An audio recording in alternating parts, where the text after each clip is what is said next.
vous allez bien. On se retrouve dans une nouvelle vidéo un peu différente. Je vous avais dit sur les réseaux sociaux que je voulais m'ouvrir plus un peu pendant le post-mess sur mon anxiété et en fait m'ouvrir plus en général sur mon anxiété, mais profiter du post-mess pour le faire.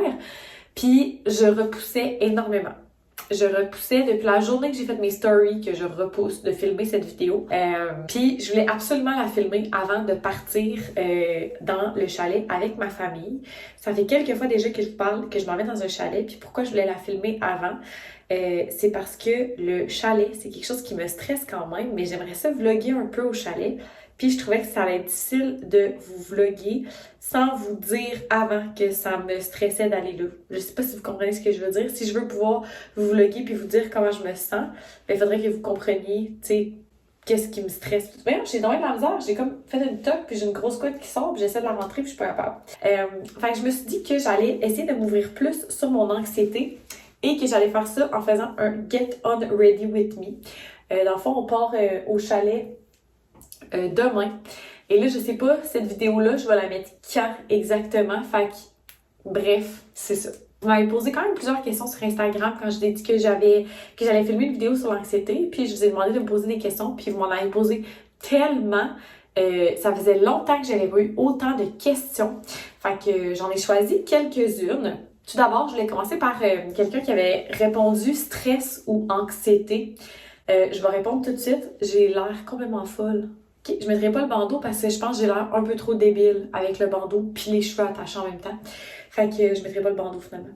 Mais la personne demandait stress ou anxiété. C'est bel et bien de l'anxiété. Dans le fond, des fois je suis stressée, mais il est bel et bien question d'anxiété. Donc pour vous mettre en contexte, dans le fond, j'ai un trouble d'anxiété généralisée diagnostiqué depuis mes 17 ans.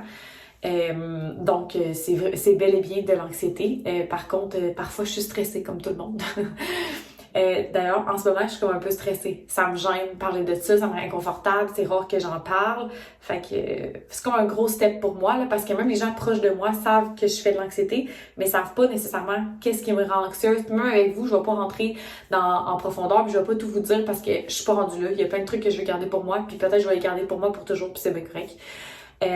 Mais bref, c'est ça. Fait que j'ai un trouble d'anxiété généralisé qui est diagnostiqué depuis que j'ai 17 ans avec des phobies spécifiques et ça vient avec des crises de panique, donc un trouble d'attaque panique. Voilà.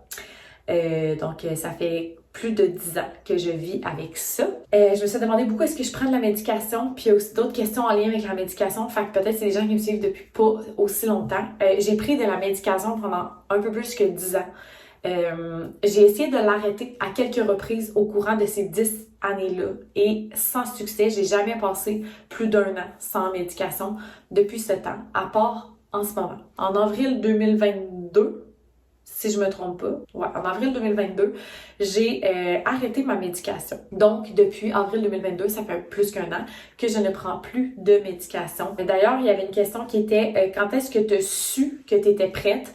Mais ça faisait déjà un bon moment que j'y pensais. Je tiens à dire tout de suite aussi que je pense que prendre la médication, c'est vraiment correct. Puis ça se peut très bien que j'en reprenne un moment dans ma vie ou que ça marche pas, tu sais, que je dois recommencer dans quelques mois, puis ça sera ça. Puis aussi, je vous recommande pas d'arrêter votre médication sans en parler à un professionnel de la santé. Donc voilà, puis ça faisait un moment que je voulais essayer parce que je vous explique, je m'excuse, je me gosse après, je suis comme inconfortable. Quand que je prends de la médication, bien évidemment, la médication vient atténuer mes symptômes d'anxiété, ce qui fait que j'ai l'impression que mon problème est réglé tout le temps. Puis après ça, ben là, quand j'arrête la médication, je me rends compte que mon problème n'est pas réglé. Puis là, je sais plus comment gérer ça, c'est comme trop. Fait que ce que je voulais vraiment, c'était me mettre en action, comme arrêter ma médication, mais pas faire rien. Être à l'écoute, remarquer aussi quand est-ce que je suis plus anxieuse. Tu sais, vraiment être comme le voir comme tout un processus, comme un tout. Fait que c'est ce que j'ai fait, puis j'ai arrêté progressivement. J'étais rendue avec une vraiment petite dose, puis j'ai eu la COVID et pendant genre 3 jours, j'étais comme sur le popotin et je foutais absolument rien. Puis j'ai oublié de prendre ma médication pendant 4 jours. Fait qu'après ça, j'étais comme, ben là, j'en reprendrai pas là. Ça a comme pas rapport, ça fait 4 jours, j'en prends plus. Fait que j'ai décidé de pas en reprendre. Il y avait des questions qui étaient, y a-t-il une transition? Comment c'est fait le avant et le après?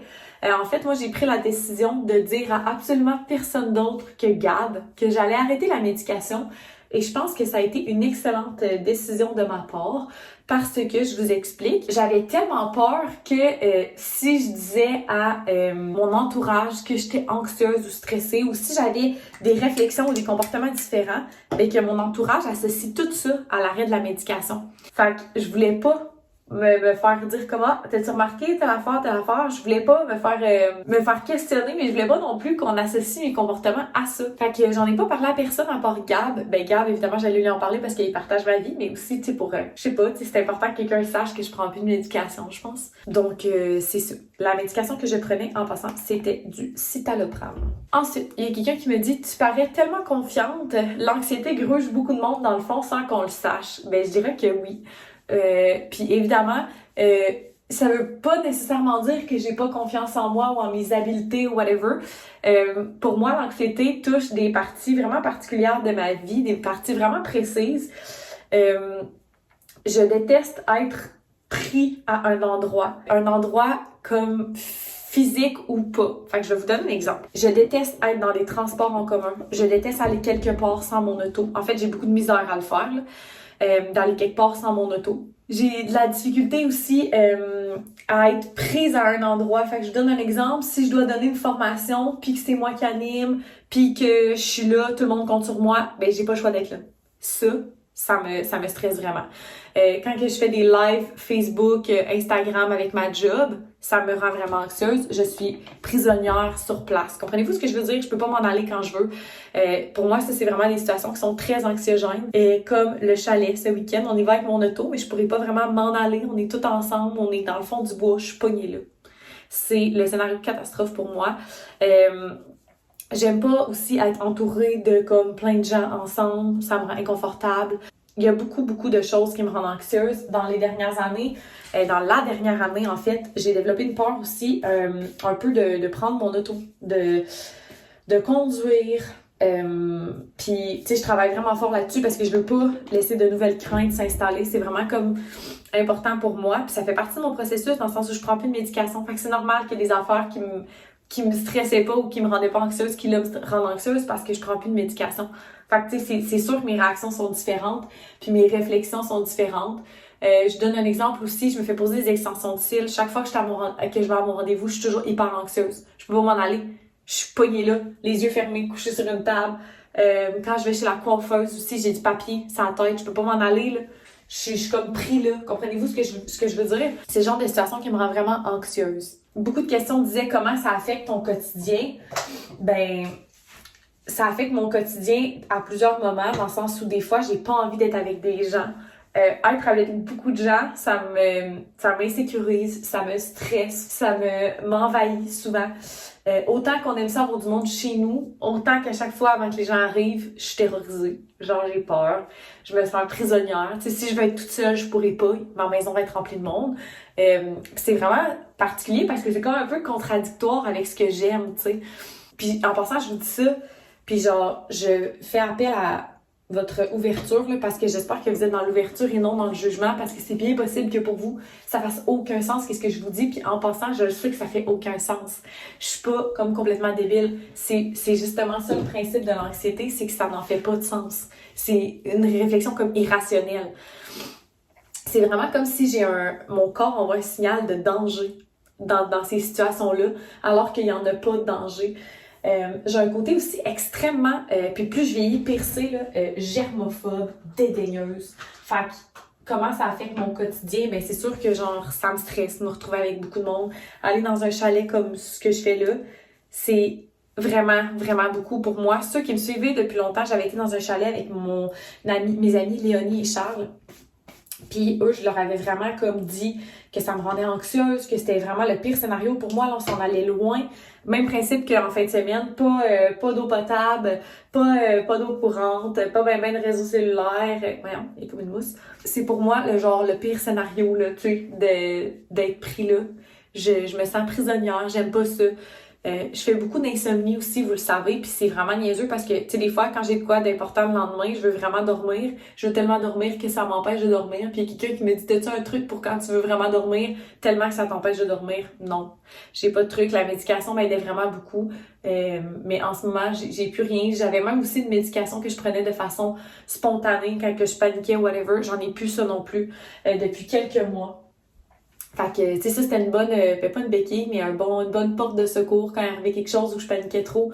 Je prenais un petit comprimé, puis ça faisait, là, tu sais, je peux même pas conduire, là, c'est pas genre de l'Ativan, là. Puis j'en ai plus non plus, puis je veux pas aller m'en faire renouveler ma prescription, pas pour tout de suite en tout cas, parce que j'essaie autre chose. Puis en passant, là, je vous parle, puis c'est sûrement vraiment décousu mon discours, mais c'est quelque chose qui me stresse de vous parler, puis c'est dur pour moi de le mettre en mots.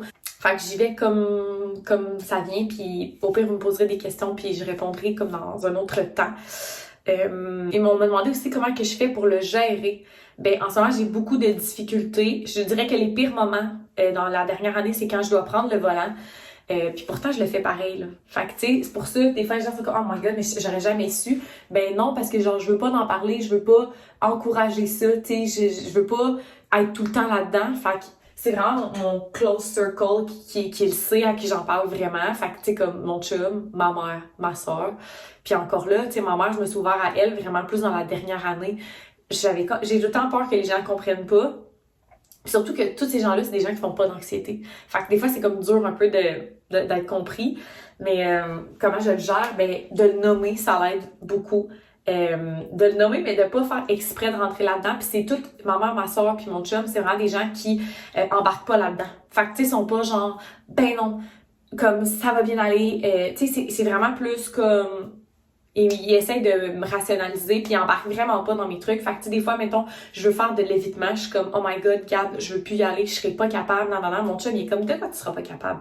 T'es capable, on va y aller ensemble, nan. Puis c'est comme, tu sais, la fin de la discussion. Il est pas genre sec ou whatever, mais il est comme, tu sais, il me recadre. Puis ça, c'est vraiment important parce que s'il embarquait dans mon anxiété, puis j'ai déjà eu une relation comme ça par le passé où est-ce que ma conjointe voulait m'aider, puis pour m'aider, elle embarquait un peu dans mes trucs, elle était comme, ok, mais si tu veux pas y aller, on ira pas.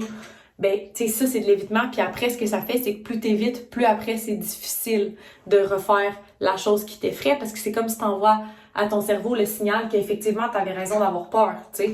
Comment je le gère? Je le nomme. Tu sais, des fois, mes réflexions ou mes agissements vont s'en impacter. Fait que des fois, je vais dire, je suis vraiment anxieuse, là. Tu sais, comme pour... Sache qu'en ce moment, moi, je suis anxieuse, tu sais. Puis mon chum, il est comme, OK, c'est bon. Tu sais.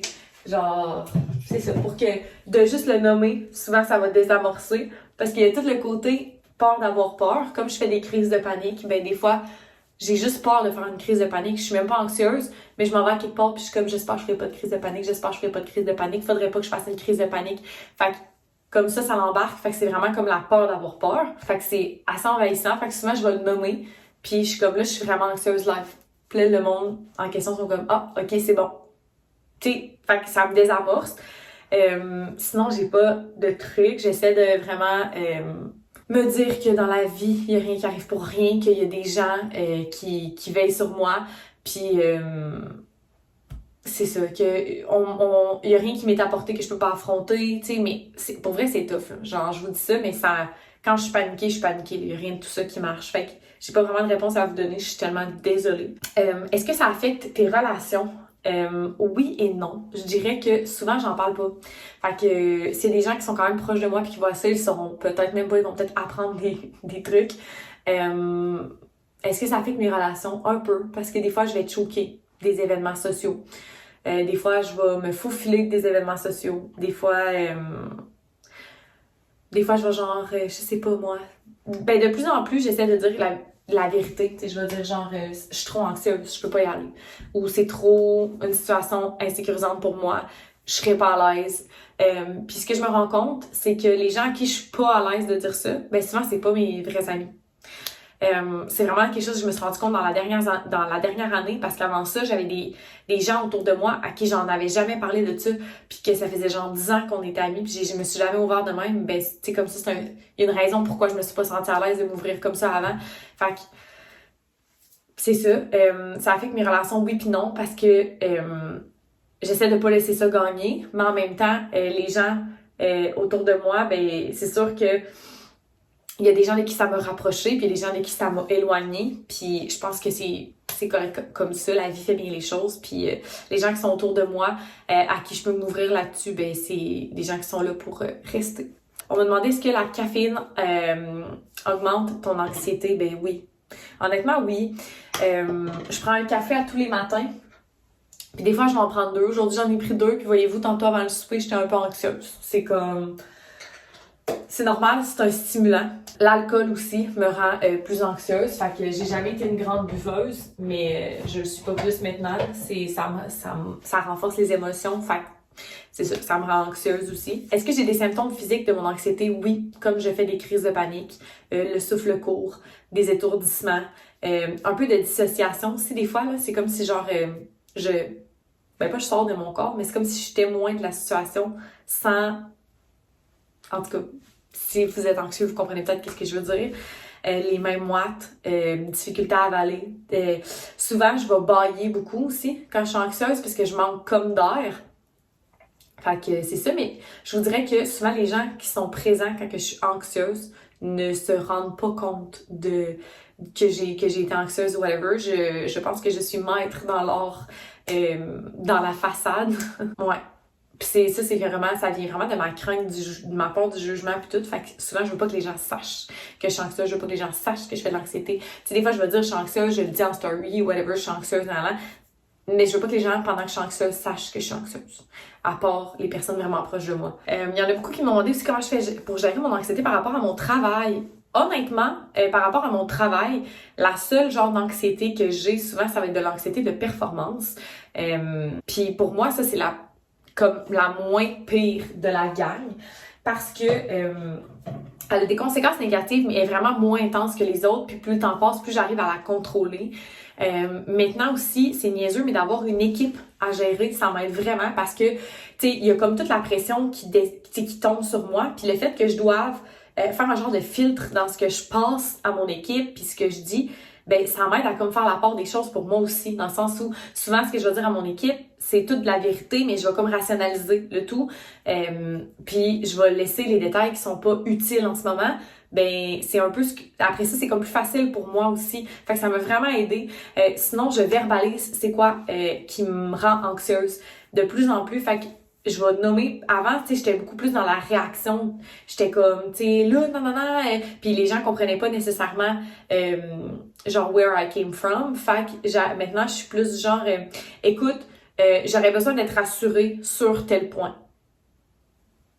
Fait que je pense que de nommer vraiment son besoin, ça aide vraiment. Parce que c'est pas tout le monde qui est équipé pour faire face à quelqu'un qui est anxieux. Fait que de nommer ton besoin ou de nommer sur quoi tu as besoin d'être rassuré, si la personne après qui reçoit ça n'a pas les outils pour gérer l'anxiété, ben elle a quand même, tu as tout servi sur un plateau d'argent, j'aimerais que tu me rassures sur tel truc. Ou en ce moment, quand je pense à tel truc, ça me rend anxieuse. Fait que la personne est comme, ah, tu sais, fait que, bref, ça aide vraiment. De dire qu'est-ce qui te stresse, c'est vraiment comme...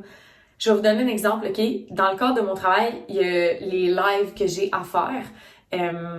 Puis ça me stresse, ça m'a toujours stressée. Je suis toujours comme un train wreck avant que les lives commencent. Je deviens quelqu'un d'autre, j'ai la misère, je suis pas capable de parler, je fais les 100 pas, j'ai les mains moites, je bois de l'eau, je mange de la gomme. Je deviens comme quelqu'un d'autre, OK? Puis les gens qui sont comme là quand on part le live, à chaque fois, c'est comme je tombe en transe.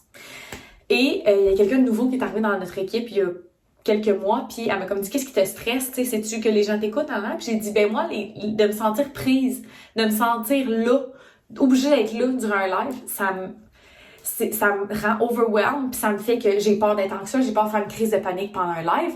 Imagine que je fais une crise de panique pendant un live, qu'est-ce qui arrive dans maman? Puis la personne elle m'a comme dit ben pour vrai si à un moment donné t'es dans un live puis comme c'est trop, puis que tu dois quitter le live, ben tu quitteras le live puis quelqu'un va man up puis prendre ta place, tu sais, genre c'est pas grave. Cette personne a genre tellement désamorcé la situation que ça me stresse quasiment plus de faire des lives. Ben ça me stresse encore, mais tu sais, je veux dire, mettons qu'avant c'était un 7 sur 10, ben là c'est genre un 5, 4.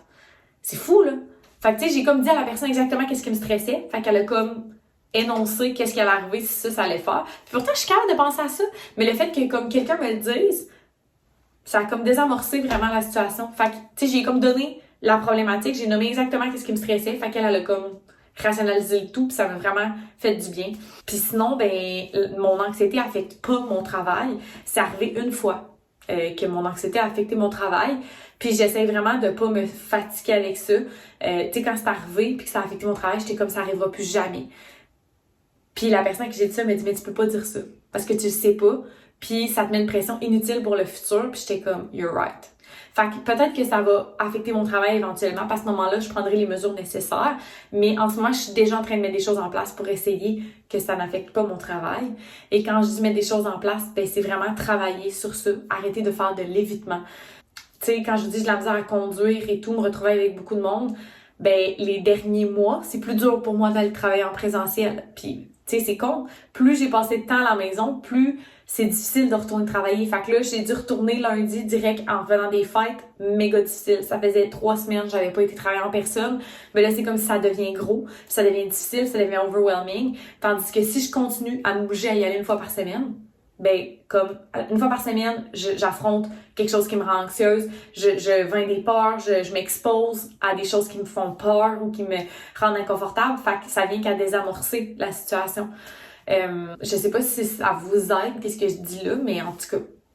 Puis, j'ai vraiment fait un vision board cette année. Je vais vous le mettre à l'écran live. Ça va sûrement rien vous dire, mais mon anxiété me fait souvent que quand je me retrouve dans des contextes sociaux, ben des fois je suis moins pétillante.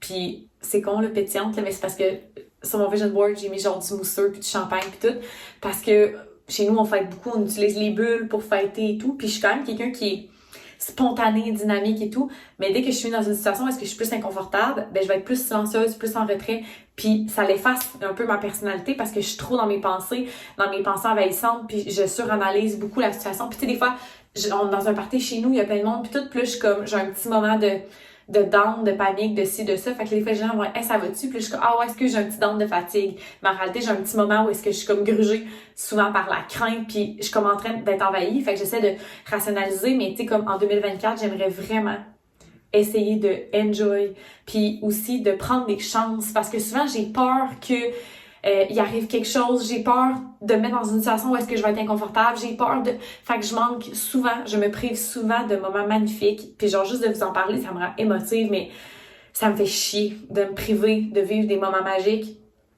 puis je le fais souvent, puis en 2024, je veux vraiment moins le faire, puis c'est tellement grave, qu'est-ce que je vais vous dire là, ça vous pouvez me juger, ça me dérange pas, mais l'autre fois je marchais sur mon tapis, puis il y a une vieille toune de Kelly Clarkson, qui était dans la playlist de workout. Et la toune, je l'ai entendue des centaines de fois dans ma vie, je la connais par cœur. Et là, tout à coup, elle a vraiment résonné avec moi. C'est Breakaway, by the way, de Kelly Clarkson. Et les paroles ont tellement résonné avec moi, mais le refrain a dit genre qu'elle veut take a chance, make a change and break away. Puis ça m'a comme fait what the hell. Fait que je l'ai marqué sur mon vision board. De plus en plus, je veux faire des changements. Si je veux que les choses changent, je peux pas continuer de faire toujours la même chose puis d'espérer un changement. Bref, make a change. Je veux prendre des chances. Prendre des chances qu'il arrive quelque chose qui me rend inconfortable. Prendre des chances que, finalement, c'était vraiment désagréable. It happened. C'est pas plus grave, tu sais. Puis après ça, ben, pouvoir me libérer. Breakaway, fait que c'était tellement niaiseux, là, mais je vous jure, j'ai écouté cette tune-là, puis je sais pas pourquoi, cette fois-là, elle me pognait dans le cœur, genre, puis c'était comme juste avant la nouvelle année, où est-ce que je pensais beaucoup à des moments durant l'année que je me suis empêchée de le vivre et tout, puis c'est ça, ça m'a vraiment résonné, ça m'a viré à l'envers, puis là, je l'écoute, genre, sans arrêt, je suis comme, I can do this, genre, je peux me sortir de mon anxiété, puis ça va peut-être toujours faire partie de moi, mais je veux plus que ça me gruge autant que ça me gruge maintenant. Je vais vous donner un exemple vraiment niaiseux d'une situation où est-ce que je me suis empêchée de vivre un beau moment puis que c'est vraiment cave. Avec ma job, on est allé faire du karting. OK? Ça fait vraiment longtemps que je disais à mon chum que je voulais faire du karting. Puis j'avais hâte d'y aller avec la job et tout. Puis là, la journée d'aller au karting, c'est quoi le rapport? Premièrement, mettre un casque, j'aime pas vraiment ça. Même qu'on va en skidoo, whatever. J'ai toujours la misère un peu à fermer ma visière les premières minutes puis tout. Mais là, j'étais comme, oh my god, what if que je mets mon casque, qu'on part sur la piste. Puis là, en plus, on était mélangés, by the way, avec d'autres groupes, pas juste ma job, mais d'autres mondes. Puis j'étais comme, what if on est sur la piste? Et là, je me mets à paniquer, en plein milieu de la piste. Je suis pris dans mon char, j'ai mon casque dans le tourbillon. Ben, hostie, l'activité était payée. Je sais pas si vous savez combien ça coûte de faire du go-kart, mais c'est quand même cher. C'est une activité que je voulais faire. Elle m'était offerte gratuitement. J'étais même, en fait, payée pour être là. Et j'ai pas été capable. Fait que je me souviens plus ce que j'ai dit comme raison. J'ai décidé de pas le faire, puis de regarder. Puis tout le long que les gens étaient sur la piste, c'était quand même long, c'était genre, mettons, 40 minutes, 1 heure. J'étais tellement fâchée après moi, là. J'étais tellement fâchée parce que la seule affaire que j'avais le goût, c'est d'être dans un hostie de char avec tout le monde. Puis je suis même pas capable de vous expliquer, genre, c'est tellement niaiseux, je me suis privée de vivre un beau moment, puis comme... J'ai texté Gab, puis j'étais genre, je peux pas croire que je me suis encore empêchée de vivre quelque chose, genre. Je peux pas croire, j'étais tellement fâchée, là. Puis vous m'avez beaucoup demandé si j'étais supportée par Gab et s'il comprenait. Est-ce que Gab comprend?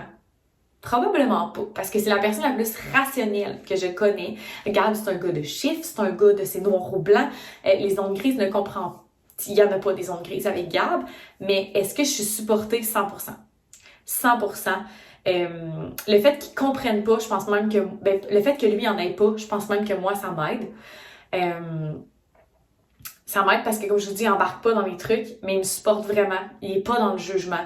Il est vraiment ouvert. Il est très patient.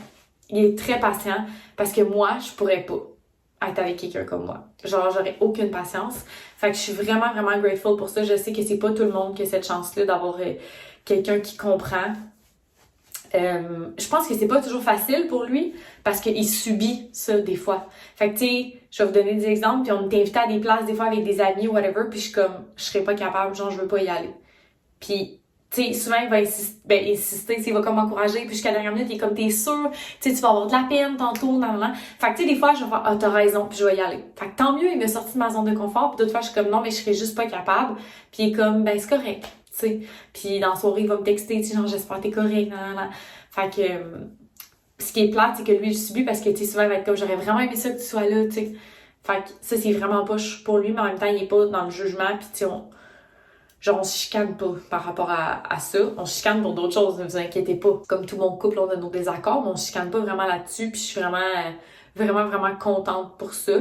Puis je pense que je suis comme la seule personne dans son entourage qui est proche, qui a vécu ça, fait qu'il connaissait pas vraiment ça quand on a commencé à être ensemble. Puis il faut savoir que quand on a commencé à être ensemble, j'étais médicamentée depuis longtemps, fait que ça allait bien, j'étais pas autant anxieuse que maintenant. Et je dirais que les 2 dernières années, ça a été les 2 années où est-ce que je suis le plus anxieuse parce que je prends pas de médication. Puis il y a ça aussi qui est difficile, c'est que des fois j'ai l'impression de faire des pas de recul, de faire des step back parce que il y a des nouvelles affaires qui me rendent anxieuse, mais en même temps, il faut que je sois quand même douce et réaliste avec moi dans le sens que je prends plus de médication.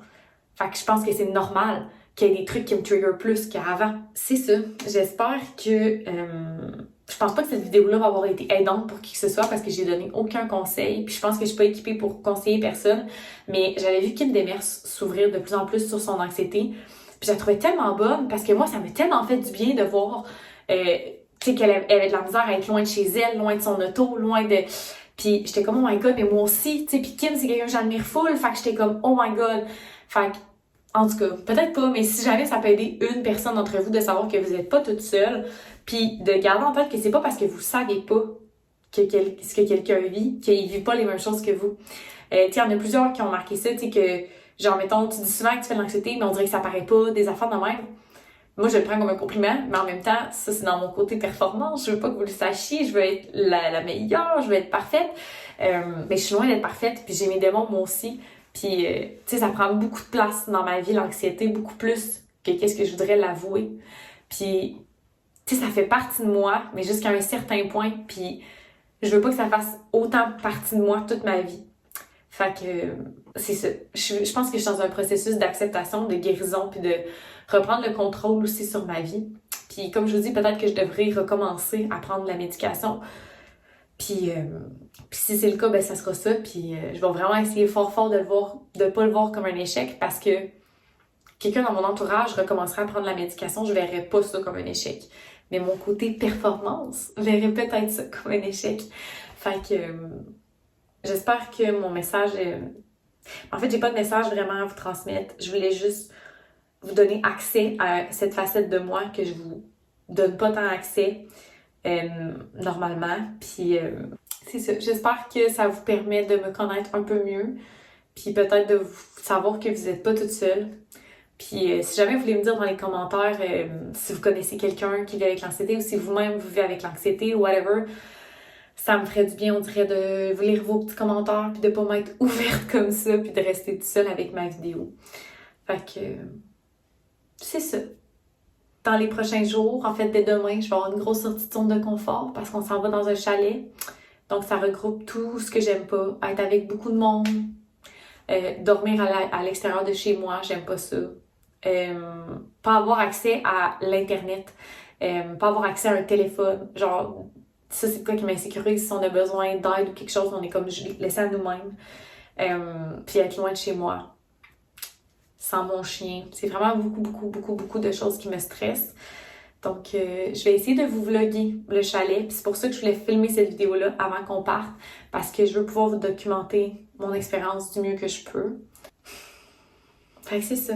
J'espère que vous avez apprécié cette vidéo. Je sais que ça ne rejoindra pas tout le monde. Il y a peut-être des gens qui vont vraiment pas avoir aimé ce genre de vidéo. Mais sinon, j'espère que vous avez apprécié. On est de retour au programme régulier dans la prochaine vidéo. Fait que n'hésitez pas à vous abonner si ce n'est pas déjà fait. Puis on se retrouve pour un prochain vlog. Bye tout le monde!